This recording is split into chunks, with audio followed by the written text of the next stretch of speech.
বিভাগে চাই, এই বিভাগ হবে, এই বিজয় হবে, এই আওয়াজ চলে, এই সারা বাংলায়।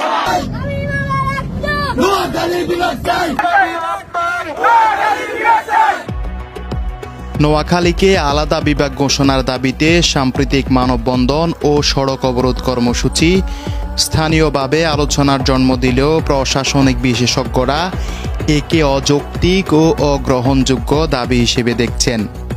তাদের মতে নোয়াখালী ভৌগোলিকভাবে উপকূলীয় এলাকা, যা ঘন ঘন নদী ভাঙন, জলোচ্ছ্বাস ও প্রাকৃতিক দুর্যোগ প্রবণ। অবকাঠামোগত এটি এখনও দুর্বল। যোগাযোগ ব্যবস্থা সীমিত, বড় প্রশাসনিক ভবন ও দফতর গড়ে ওঠেনি। নোয়াখালীর আশেপাশের জেলা যেমন লক্ষ্মীপুর, ফেনী বা নড়াইল সবই উন্নয়ন সূচকে মাঝামাঝি পর্যায়ে অবস্থান করছে। ফলে একটি পূর্ণাঙ্গ বিভাগ চালাতে প্রয়োজনীয় প্রশাসনিক সক্ষমতা ও কেন্দ্রীয় অবস্থান এখানে অনুপস্থিত। অন্যদিকে কুমিল্লা ঐতিহাসিকভাবে এবং প্রশাসনিকভাবে একটি শক্তিশালী জেলা। ঢাকা চট্টগ্রাম মহাসড়ক মাঝখানে অবস্থিত হওয়ায় এর যোগাযোগ ব্যবস্থা অত্যন্ত উন্নত।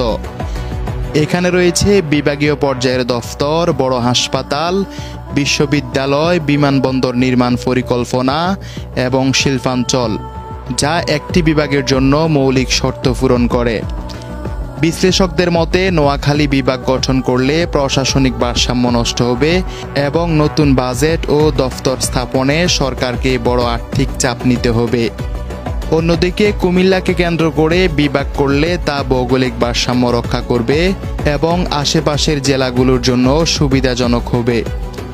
এছাড়া যারা নোয়াখালী বিভাগ বাস্তবায়নের দাবিতে আন্দোলন ও সড়ক অবরোধ করছে, তাদের এই আন্দোলনকে ভিত্তিহীন ও দেশের সামগ্রিক স্বার্থের পরিপন্থী বলে মনে করছেন সচেতন মহল। এই ধরনের আন্দোলন দেশের প্রশাসনিক স্থিতিশীলতা ও অর্থনৈতিক ভারসাম্যের জন্য ক্ষতির কারণ হতে পারে বলে তারা মন্তব্য করেছেন।